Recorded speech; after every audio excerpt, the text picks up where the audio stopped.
What's going on? It's your boy Nick Moses 05 with Nick Moses 05 Gaming Podcast. And we are in here with two wonderful gentlemen for a new MOBA third-person shooter that I believe, you can correct me if I'm wrong, gentlemen, November 8th, early testing. But I will let these two gentlemen introduce themselves. Who do I have with me now? So I'm Silas. I'm the creative director at Ambitious Games. And I'm Alistair, the community manager here at Ambitious Games. Nice. Okay. Thank you, gentlemen. I appreciate you taking this time with me. And my audience knows I'm not into MOBA. And let me just say, is it MOBA? Am I saying that right? It's MOBA. Okay. All right. I just want to make sure because I'm not big on MOBAs. I play a lot of first-person shooters, big on Call of Duty, and I'm one of those fanboys that just screams, Call of Duty is the best game ever. So I'm sadly one of those guys. But before we dive into this game and the depth, because it has a lot of depth, I'd just like to know a little background on you both. And let's start with Silas. Let's start with you. Let's a little background on you. Okay, where to start? I am sort of a jack of all trades at Ambitious Games. I'm one of the co-founders. I'm the lead developer. I write most of the code on the game, and I serve as the translator between the programming teams and the art teams and design teams and helping everybody sort of stay on target as to what we're making here. Right. And I guess I'd say I joined the team probably on like a year and a half, 2 years ago, somewhere in there. And so I haven't been with us since like day one, but Silas and I met up and I was looking for any way that I could help out with the project. And I'm not exactly the most like technically skilled guy, right? Like I don't have the talent to code the shit that he does, right? So I got in there and I said, well, I can do our social media posts. I can help us run some streams. And I've been kind of playing that role of the community manager, and I do some balance team stuff too. No, nice. Okay. So I guess we'll start from the beginning. And I guess this is where Silas, since you're right about the vision. Okay. I'm with you on that. I know this takes a lot of vision. Where did it start? What made you think? Was there something there where you was like, there's this niche that's not filled? Or what was it that made you say, which I believe it was 4 years ago, I see you started this project. What made you say, this is what we need? I'm someone who has always really enjoyed making my own character in whatever game I'm playing. I play a lot of Dungeons and Dragons growing up, and I still play it every weekend. And I personally actually love playing a different rule system, GURPS, a very niche game that I think a lot of people haven't heard of. But it is a role-playing game where you make your own character. You don't have character classes. You just kind of pick and choose skills and abilities out of anything in the book kind of thing. And I'm always all about games like that, where you're not locked to a preset path for your character's progression, for the skills you can use. You can really mix and match anything. I love deck building games like Magic the Gathering, where you can really mix any cards together and make whatever kind of deck you want. Of course, there's going to be synergies and metas and things that work well together and things that don't work well together. That's going to happen in any game, but I've always really enjoyed the freedom and as you put it earlier, the depth of these games where you can really explore almost infinite possibilities and find new ways to play the game every time you sit down. And REVN is a third-person shooter. It's a MOBA, but it's also the only MOBA where you can make your own character. And I think that's where we are completely unique on the market. We let players choose any 3 abilities in the game, and that defines their character. You don't choose a champion or a hero or a class. That you create your own character as you play the game. Great answer. And what's very funny about that answer is you actually answered the next question that I had was what separates it? What really is the main thing that separates it? So you mentioned just building your own character each time you're going through. And that was one of the things I noticed. Like I said, not big into MOBAs, but coming out there, running out there gunning, and then you figure out, well, I'm not really getting anywhere. And this is for both of you, for someone that is, let's say, new to MOBAs, and let's say really, hey, I'm into shooters. How do you really start by getting into this? What would be a suggestion that you guys would give for me? For example, diving into it to start training, to learn pretty much everything of how MOBAs generally work. So I think I can give a pretty good answer to that one. REVN is, as far as MOBAs go, as it stands right now, pretty forgiving.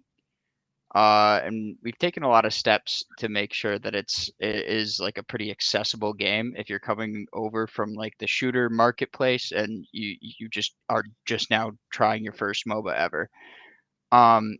So one way we've done that is there's no in REVN, unless you are on a big kill streak and you have a bounty on your head, you're not actually going to get a direct currency from killing another player. You're not going to get immediately more stronger than that other player just by killing them.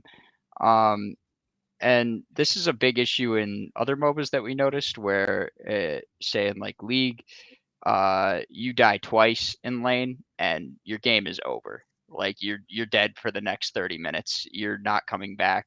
You have been stomped. They beat you in the first 5 minutes. So good luck, buddy. So we wanted to make sure that that wasn't a thing.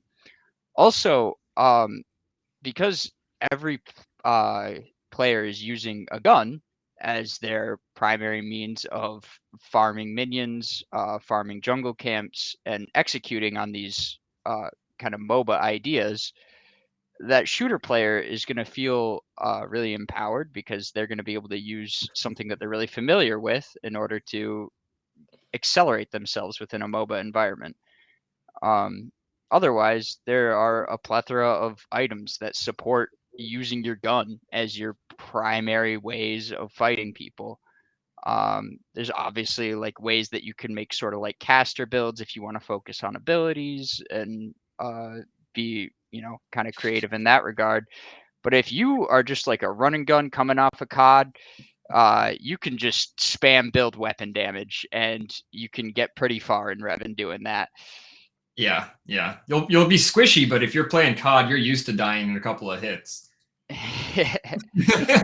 And you know what's so funny about that is totally me. I went out there just upgrade weapons. Oh yes, I'm making progress, but still, you're right. And now that the way you broke it down there, I do feel like that is kind of the approach. I was taking hey, I got to come in and every kill I get, I'm getting points, right? Call of Duty mentality. It's like, hey, I need this kill streak going. I need this, so-and-so going. But I have to say, shooting something, you nailed it. It's just something about shooting something and even playing after 15 minutes, 20 minutes, 25 minutes, 30 minutes. I'm like, yo, hold on.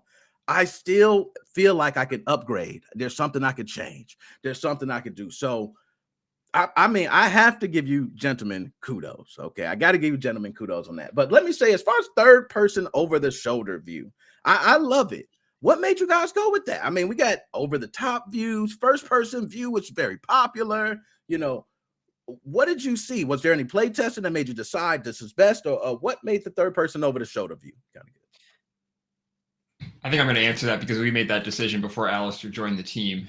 Back in the old days, we decided to make it a third-person shooter, I think, right from the beginning. There was about 1 week where we were deciding between first person and third person, and the real deal breaker was abilities. There are a lot of abilities in the game that work a lot better in third person. Things like deploying a riot shield or other abilities that interact with your teammates who might be behind you, and you need to have that peripheral vision. And so we found that third person very quickly lent itself to team fighting, having a bigger view of the surroundings around you, different angles that people might be attacking you from. And there were just a lot of abilities where the animations and the effects worked a lot better in third person. And so rather than spending twice as much time on animations to try and make them work in first person, and then have all these abilities where it would like force you into third person when you use certain abilities, we just embraced a third person camera. And I think that that's been the right decision, especially around team fights. You're able to get a lot better sense of what's going on around you, especially in like scenarios where you have like a shotgun and you're like right up in their face and you're going to be dashing around you and using all these different abilities. In first person, that can be a bit disorienting.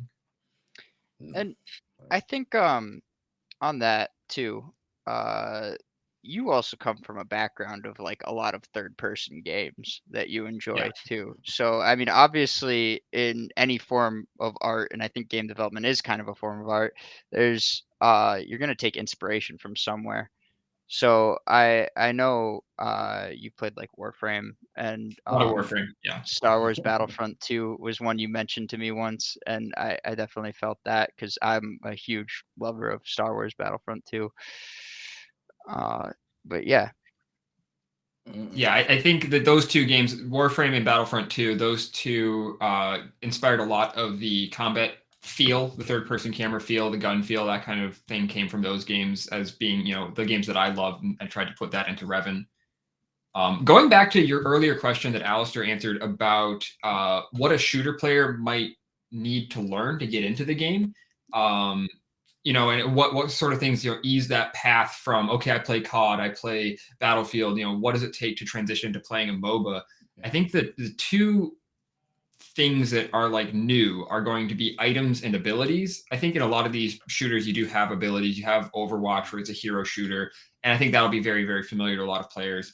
And items are just, it's passive stats. Do I want to have more armor? Do I want to have more damage? Do I want to have some other sort of special effects? And that's, I think, a pretty simple thing for a player to pick up. If you're already comfortable with the controls of a shooter, it's just adding on this idea of I can become stronger by getting resources and investing it into my character over the course of the match. No, I agree. Now, you nailed it with Overwatch too, because I love Overwatch. I've been a big fan of abilities, and here you're right. You jump in there, you see all these different things for health, abilities, and different ways you can upgrade. And guy like me just goes, "Hey, upgrade weapons." Oh, okay, go. So I'm gonna give it more time. I'm gonna be live streaming it, but let me ask for level design. I noticed the level design. For me, it's a very, very big level, okay, that I was playing on. For MOBAs, was it hard for the level design? Was this something simple like, hey, MOBAs standardly work this way? Can you kind of give me some background on that as far as the level design or layout?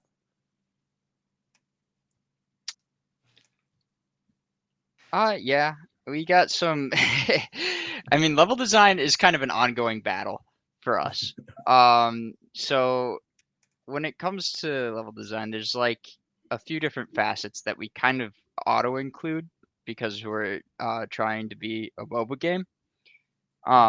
So one of those things would be like 3 lanes, for example. So three kind of distinct environments that are going to give you 3 paths to victory, where you can either run up the middle and try and destroy the enemy towers and then subsequently their core from there, or you can try and approach it from either of the side lanes. So we always knew that was something that we wanted to do. Another big facet of level design for us was verticality. And that's something that I think we're still working on, and it's something that we do definitely want in the game that we feel really good about. But verticality is one of those things that translates really well into shooter gameplay. And it's not something that a lot of MOBAs have. Most MOBAs don't include a Y-axis in any meaningful capacity. Most notably, Paragon tried to and did not do so particularly well. So we really wanted to make sure that players had options on how to approach different situations and stuff. But there is something to be said about like the size of the map and how that kind of translated with those like MOBA rules that we wanted to have, right? We might have gotten a little bit ahead of ourselves in some regards, and the map is kind of giant right now. Part of that is because we are still in early access and we don't have everything in the map that we might want yet. So I guess kind of it might sound kind of counterintuitive that we're going to add more to the map and it's going to feel smaller, but we do want to do that exactly. We want to put more in so that there's a wider variety between the areas that you're playing in, and you're Sometimes, feeling sometimes empty can feel big, and putting things into the map and making it less empty will make right, it also feel smaller. right, right. So we want to fill it up with assets and art and all sorts of things that are going to make it feel more alive and feel like you're in this tighter shooter environment. We've also been talking a little bit about adding some more map mechanics. I know you're not really coming from a MOBA background, Mo, but there are in League of Legends, you have these like little plants on the map that you can smack it and it explodes and it sends your character flying over a wall, or there's like little things you can attack to gain health for your, like the honey fruit, or these other like little small interactive parts of the map that move you around or have purpose to keep you flowing through the map. And right now, REVN doesn't have a lot of those types of things. So in addition to just adding new art assets and cover and changing up some of the buildings, we're also looking at adding actual mechanics into the map that encourage players to move through it in more interesting ways. No, that was a great breakdown. And that pretty much explained a lot about traveling fast. Because, you're right. It is pretty massive. So from playtesting, what have you guys heard? Have you guys heard that the maps very massive, make things smaller, or what has the community kind of gave back through the playtesting and the level design? Well, I'd say for sure recently we've definitely heard people talk about what you were just saying, where the map feels very large and very open. So that's like definitely first up on our chopping block, and we're like in our current milestone roadmap actually for milestone 15, we have it written in there that we really want to work on the map, and the map is going to be an ongoing thing, and I think it's something that a lot of MOBAs kind of have struggled with throughout their development time. I don't think this is like exclusive to REVN. I've been playing League for like 7-8 years now. Okay. And that map has gone from a husk to a very full and lively map that has, like Silas was saying, all these little interactions and stuff, and they're still adding more in their next preseason, right? So I think the map is as much in a MOBA game something that can evolve as any other component. Okay, now this one's probably going to be simple for both of you for REVN. What is the craziest bug either of you have seen in REVN? This is something that everybody loves. I'm sure these bugs probably had you in tears for days. You probably still think about it to this day. But to each of you, what is the funniest bug? I'm very curious. I think I saw you like this GIF on Twitter earlier today. You know which one I'm talking about. Yes, I do. Is there a way we can show it on the podcast? You know what? Yes, I would love it. Now I'm gonna see if I could actually share my screen, and I'm going to bring it up right I'll just now. send it to you on Discord right here. I'm pretty sure this is it. Thank you for that. This is absolutely my favorite bug. Okay, there we go. Perfect. I am gonna hit share screen. Let's see if we can get this perfectly right. Bingo. Share. Okay. Can we see the screen? Okay. Yeah, I'm trying to make it full screen. Let's make it full screen. Okay. I think you just click on it, it might expand it. Oh, come on. Nope. Oh, I don't know how to make GIFs work. Well, but we got to see. Okay, we got the gist. But nonetheless, what caused that? Please tell me. Like, what changed to make this specifically say I'm going from standing to just flying and spinning? So this was I was working on the physics for the character. That is an old character model, and he had these like tentacle like power cable things coming out of the back of his head that plugged into his like shoulders. And I wanted to add like little physics interactions where they would like wave around, and like as he like turned his head, they'd move and look realistic.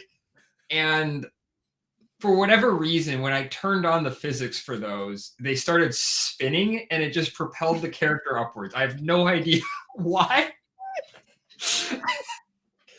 Wow, man, that was hilarious. I'm not gonna lie, because I seen that one. I was just in tears because I've seen a lot of bugs, man. But those bugs that just make completely no sense whatsoever, just random.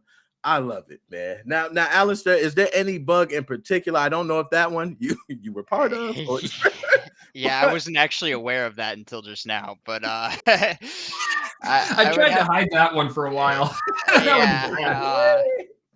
I'd have to say, and I'm sorry, it cannot be as exciting as that, but my favorite bugs are always when Silas adds an extra zero. And what I mean by that is, there'll be times where we have our balance team meeting on Monday, and we decide that XYZ thing needs to get a buff. It needs to be a little stronger, and Silas will go in and he'll do it real quick, and he'll just throw on an extra zero. Um, and sometimes, most recently, this resulted in what was it, the 1000% scaling on the frag I have a grenade? video for this too. Yeah, please, I would love it. I am going to. This is next. We have to show this. it Oh my generally just goodness. results in someone getting insta killed in a playtest, and then we have to shadow ban the Oh, thing we immediately. have But to show this. Here we go. Oh, yeah, there we go. instant Okay. death. Oh, we got so.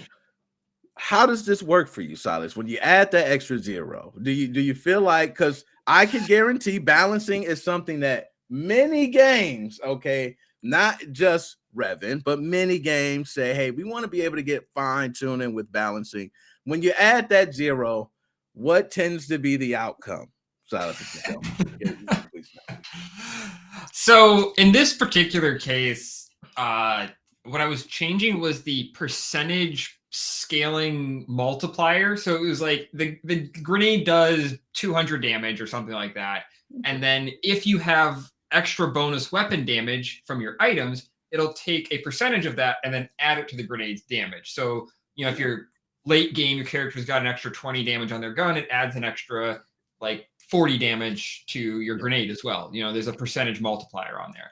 And some of our math runs on the idea that a percentage is written as like 5, and that means 5%. And sometimes the numbers are written in the code as 0.05 to mean 5%. So it's very common for me to put in 5 when I mean 0.05. And then there's 2 extra zeros in there, and it's 100 times stronger than it's supposed to be. Really something that we need to standardize across all the code. No, I'm not gonna lie. That was great, and I could totally see how that mistake. You broke it down so nicely, and that is true. You could be like, oh, okay, let's add a zero. Wow, okay, let's. No, I got it. So now let me ask: any Easter eggs? You typically get, hey, I'm gonna hide some Easter eggs in REVN. Somebody I know. You don't gotta spill the beans, okay? But are there any Easter eggs in REVN? Okay, so I'm gonna go on this one because I have one that's not necessarily intentional. Because Easter eggs, I'm not sure if you're aware, are something that oftentimes dev teams will like, oh, we have a little bit of extra time before we're shipping this off, so we're gonna put in this little fun Exactly. thing. And we obviously, being a small indie team, rarely have extra time. Yeah. But there is one that kind of sticks out to me, and I would kind of call it an Easter egg. But one of our artists, was making one of the neon signs in the game. The sign says protein on it in one part, and the I and the E are flipped. And it's interesting because you always find out like who's really paying attention, because someone will come to me and they'll be like, "Hey, were you aware that protein is misspelled?" And I always have to give, yeah, we know, we're working on There's a it. lot of good stuff on those signs. If you're looking for like fun Easter eggs, just go read all the neon signs in the map. They are hilarious. I have to give shout out to Matt, our concept artist. He does all of the concept art for the environment. So he writes all the signs, he does the concept art, and then Ty goes and puts them in the game. And some of them are great. It'll be uh like there's a section of the map where it's like a train station. It's like the boarding station, and the sign says like all ticket sales are final. You are now entering a dangerous war zone. We're not responsible for your safety. Like they just got random. So let me, and I did not notice that because I play and I didn't notice these. I'm glad you mentioned it. These signs, about how many are we talking about? Do we got tons of? Are we looking at 10? There's like a dozen of them in the map, and we've still got like a dozen more to add. They're all over the place. Just some of them are still like placeholders, and they're just like colored squares. But like the ones that have text, if you go up and read them, the fine print usually says something pretty funny. I think there's one that's talking about like interest rates at a bank, and it's like 0.01% return on investment or something. Like everything in here is just dystopian and horrible, and it's all written in fine print on neon signs. Yeah, I mean, even the protein one I mentioned earlier is like it's like slop. It's not slop, but it's whatever dystopian food we're talking about. Let's call Soylent Green. And it says now with more protein. Is the whole thing. Or there's like the little ramen shop sign. It's got like the menu prices, and it's like a bottle of water is like $50 or something. I don't know. Everything on here is just like we love cyberpunk as a genre. We love like the whole neon signs and then just corporate horribleness. And we like to make fun of all that as much as we can in the little places. No, that's nice. I got something to look forward to now. Now, let me ask both of you, what have you both seen as the biggest challenge? Now, we mentioned balancing, mentioned level design, but from everything, what seems to be with REVN the biggest challenge? Is it is it reaching people? What does it seem to be the biggest challenge so far with REVN? Well, I would say I'm a little obligated to say this as a community manager, but definitely exposure is obviously difficult. Being a small indie company working on small indie company budget, uh, getting people to see the game, just awareness of it is definitely really challenging, and it can be hard when you like make a social media post and you get your like 12 likes and you're like, Yeah. oh, that was cool. Yeah. But yeah, exactly. Like, man. But otherwise, on like a more lighthearted note, and something that we can very easily like work on, and we are always working towards, is that balance between the shooter components and the MOBA components. And that's always something that's going to have a really interesting dichotomy and going to require some really unique approaches from a balance standpoint. Yeah, it takes a lot of creative thinking when we come across an idea or a mechanic that exists in a MOBA or exists in a shooter but doesn't exist in the other genre, and we have to sometimes pick and choose which genre has the better approach to something. Or we have to come up with a completely new solution that works for both genres. So yeah, I agree with Alistair. That can be the most challenging creative side is when those two genres kind of clash. I try to think about something off the top of my head that is in that realm. First thing that comes to mind for me would just be ammo in a shooter. You have a lot of shooters where you have a certain amount of ammo you spawn with, and you have to go to like pickups for ammo, or you have to go back to spawn to like refill your ammo and that kind of thing. And in a MOBA, your auto attacks just like hit every time. You never like run out of ammo or energy with your attacks. You keep hitting things forever. And so we have guns that you have to reload, but you don't run out of like ammo in your inventory. You just have to reload, which is a sort of pause in the fight. And that was where we kind of compromised between those two genres. And you have shooters where you have infinite ammo, but you have to reload and that kind of thing. So, there's just like little things like that where we're always looking at, okay, we are a MOBA, we are a shooter, and this problem maybe only exists for one of those genres. So what's the right solution for it? Makes sense. So with crafting, now I'm one of those, like I said, not really into the MOBA side of things, but with crafting, it's a lot in the little contents menu. And I love the way you laid it out. But what were some of the major things that you wanted to have very easy in there? Because it is a lot in there, but you've been able to narrow it down to even when you select something, now you got your upgrades right there. I can just click the upgrade button and upgrade. What made you condense everything and have the menu and that type of layout? What kind of inspired that?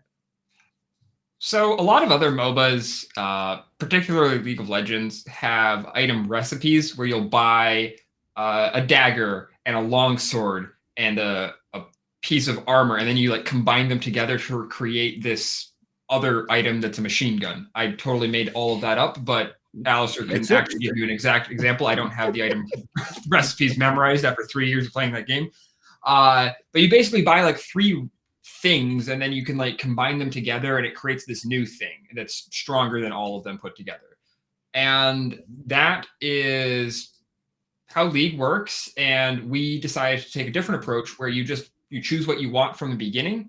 You buy damage coils, you buy a jetpack, you buy something that gives you extra energy regen, you buy something that gives you shields, whatever, and then you just click upgrade on it to make the stats stronger, make the item or ability better, but it's not transforming into something else. So it becomes a little bit easier to know from the beginning what you're getting. It's a little bit easier to master the system. You kind of just see everything. It's all laid out there for you. There's no combining or transforming. And so that was one way we tried to sort of streamline the crafting process. Nice. So another thing I just got to bring out, because I seen it, as far as the different founder packs, I seen for $1,000, you can have your own model in there. How does this work? Fill me in. If somebody says, hey, I have this alien character that I've always dreamed and I want it in REVN right now, I give you $1,000. How does that process work? I'm curious. So this is something that some of our very supportive community members have asked for in the past, and we've worked with them on doing custom helmets. We've never done a full character skin before. So we have had 2 community members, Mr. Happy and Sin, have both purchased a custom helmet. You can find them in the game already. One of them is the Ursine helmet. It's got like this like teddy bear hood kind of thing. And the other one is the Deep, which is this like almost horror-esque like alien sea creature helmet. So 2 of the coolest helmets in the game were designed by our community members. And then we decided to offer the option for people to create an entire skin, like you said, with the founders packs now. And so the way that works is if you purchase the pack, we will work with you to find out whatever your idea is. It can be as simple as you just give us a very brief description. In Sin's case, when he made the Ursine helmet, he said, I want a teddy bear. And that was all he said. He said, I want a teddy bear, put it in the game. And so Kyle is our lead artist. He's our character artist. So he creates the concept art based on the description you give us. If you yourself are inclined to do some drawings yourself and provide those with the description, we'll go off of those and kind of work with you. Take, drawings that someone else provides. We can create our own concept art and kind of go back and forth with the founder and find out what exactly they want. And then we'll model it and texture it and put it in the game.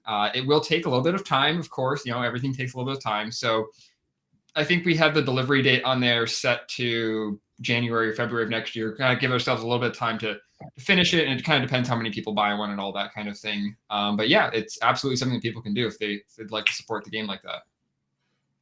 Nice. And I will say I love the artwork. I am one that I cannot draw worth anything. So I love to see people who have, wonderful skills in drawing. Now, as far as the artwork, was this something, Silas, that you said, I'm looking for this? Or was there something that someone brought to the table where you said, you know what? I love that style. That style is what I'm looking for. How did that kind of come about?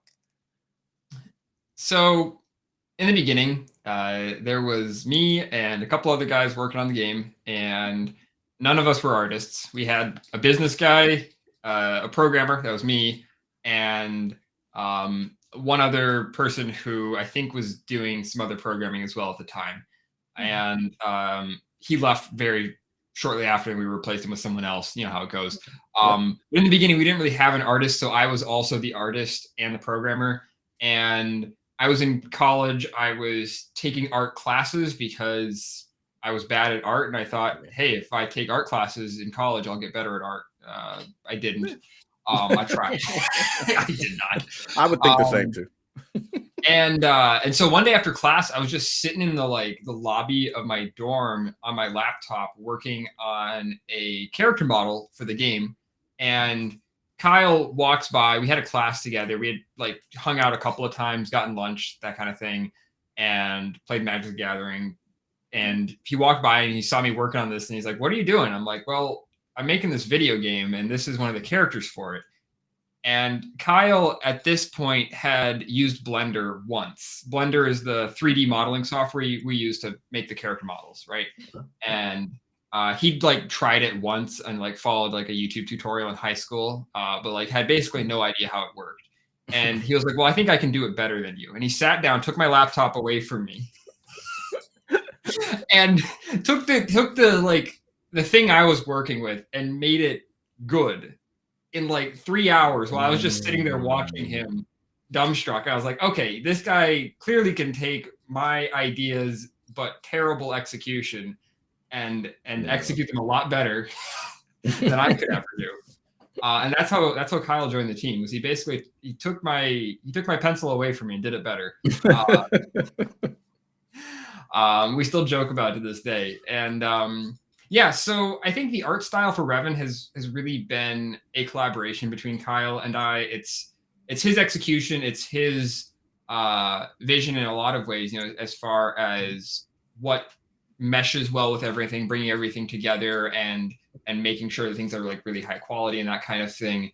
I provide a little bit of input for ideas at this point, but I think he's so full of inspiration and ideas that I really don't have to help him out in that department. All right, now audio. I always, love to, go behind the scenes on the movies, right? Where they're like, "Oh, that thunder sound? Oh, that was just construction paper. We had 10 kids on the side shaking it," right? Are there any sounds in here where you were like, "That is very funny how we ended up with that wonderful sound of this here in REVN"? So audio is something that we are not very far along on. Audio is one of the most underdeveloped sides of REVN at this point. We've worked with a few audio developers in the past. We've made some sound effects ourselves, but it's definitely something that we know we can improve on. It's probably, if I had to rate all the different categories of the game, I would put audio towards the bottom of my personal ranking on the game. And that's simply because we don't have a person whose job is to only do audio. Most of the audio that's in the game right now was something that either I did or my girlfriend helped out with a couple of things, just kind of mixing everything together to make it work until we get a full-time audio developer on the team. But in terms of like funny sound effects or like sounds that we made, I think there was the sounds for switching weapons. That was just like me rubbing some like cloth together in front of a microphone, because it kind of makes this like you unsheathing a gun or pulling it out of a holster kind of like sound. I was like, it kind of sounds like something rubbing along fabric. Kyle doesn't like that sound effect. He has told me it sounds like someone rubbing their socks on a carpet. And I told him, that's kind of how we made it. So take that as you will. I think the sound design in REVN is something that needs a lot more work to get it to a point where we're really proud of it.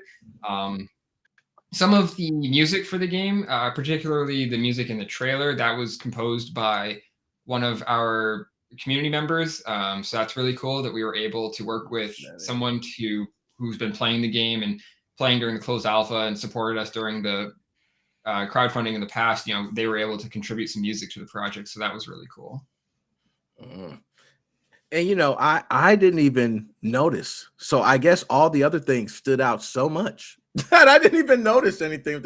So if that's in your bottom, hey, that's at least your words. Yeah, I think you're pretty good on that. Okay. So I did not want to take up, and I know as much as we could go all day, I as well, have to get to a family, unfortunately. Okay, I would love to just sit here and talk. Yes, I'd say unfortunately because I just sit here and talk about this all day with you gentlemen. But REVN is out now for Steam. Last question, and then I'll let you guys take it out. Are there any plans to take REVN further? Have you guys said, hey, I want to see REVN on the Switch. I want to see it on an Xbox. I want to see it here. Or are you guys say, hey, let's slow it down here, Nick. Let's focus on what we have in front of us, and then maybe that's something down the line. Hey, let's slow it down here, Nick. Is my response. So yeah, I mean, when it comes to big picture stuff like that, like really big picture, I mean, there's so much that goes into getting a game on a console, like licensing and all that. We are really focused on making the best game that we can make in the time that we have, right? So we want to make sure that REVN is at least a fully viable product on PC and out of early access and all that, and totally, all locked down on PC, has people playing it, has a community on PC, right? Like that's our first and foremost goal. I can't promise anything, but obviously there is some future and some, if the stars align and everything goes perfectly for us, we could look at possibly doing something like that, right? But that is nowhere near our immediate time frame for goals. Nice. Yeah, I'm gonna back Alistair up on that. It's we would love to bring it to consoles. We have no timeline on that right now. We are doing everything we can to build the game in such a way that it would be easier to move it to consoles. So we are trying to build our account systems where they could probably work with cross-platform accounts. We're trying to make things as platform agnostic as possible so that you could just take the code and pick it up and move it to another platform and it would mostly work. So we are planning and doing everything we can right now to prepare for that, but we do not have anything in the works for consoles at the moment. We don't even have controller support on PC yet. We're working on that. Should be out soon. Yeah, that's kind of our big picture plans there. We do have the game in a state where we could pick it up off of Steam and also land it on other platforms. So if we were able to get an agreement with, say, Epic Game Store or GOG or any of these other, platforms on PC, our game code, the way that we've written it, can be just picked up and moved onto any of those stores. We don't have anything that ties us to one particular distribution platform right now. So that's kind of what I mean when I say we're preparing the game as much as we can to be on multiple platforms. Nice. And Silas, you mentioned that I was playing with the controller. So I don't know if that, yeah, I would tell you, I was playing with the controller. I have an Xbox controller right here. It actually, I had layouts for the buttons. I didn't have a lot of different, there were some buttons that still could have been, but so I don't know. Okay, maybe you guys threw something in there, but the controller was working, man. I gotta say, it worked for me. I don't know. Okay. Well, I guess Austin snuck something in there, and it mostly works then. So we don't officially support controller support, but it does apparently work in some capacity. During the closed say that's shocking. Yeah. Hey, I wish I had screenshots. I wish I could just pull it up right now and be like, look at this, guys. Because I was like, yay, playing with the controller, being a controller fanboy. But this game, I do understand the mouse provided a lot better accuracy, especially for this. So I would recommend, if anybody was playing, to still use a mouse and keyboard. That would just be me. Okay. Fun fact about mouse and keyboard and controller. Alistair, you can attest that Kyle is probably the most skilled player on the dev team, or has been in for much of the game's history. What do you mean I'm the most skilled player on the dev team? Okay. Okay. I know you guys have a big rivalry. These guys are at each other's throats every playtest. But okay, so second to you, Kyle is the best player on the dev team. Before you joined the team, he was the best player. Is what I should have said. There we go. And Kyle played on controller for like a year. Because Kyle's a PS4 guy. He didn't really play on PC much before he started working on REVN.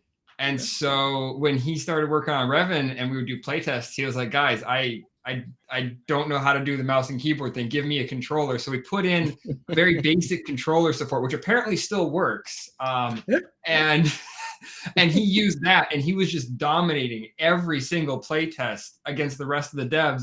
And that felt terrible to me. Like as a PC player who uses mouse and keyboard, but I'm admittedly not very good at my own game. Getting stomped by someone with a controller on a PC game just feels really, really embarrassing. So yes, controller apparently is still somewhat supported. We don't officially support it yet. We are working on that though. Nice. Now, I thank both of you, Silas, Alistair, for your time. Any last words from each of you before we are out? Yeah, go download REVN on Steam right now. That's mine. I'd like to invite people who are downloading and playing REVN to join our Discord server. It is right now the heart of the community. It is the best place to meet other players who want to play the game. In these early days of REVN, we're going to have a pretty small player population until we're able to grow it. So if you're looking to play the game, hop on the Discord server. It's on our website. It's all over social media. If you join the Discord server, it's also linked on the Steam page.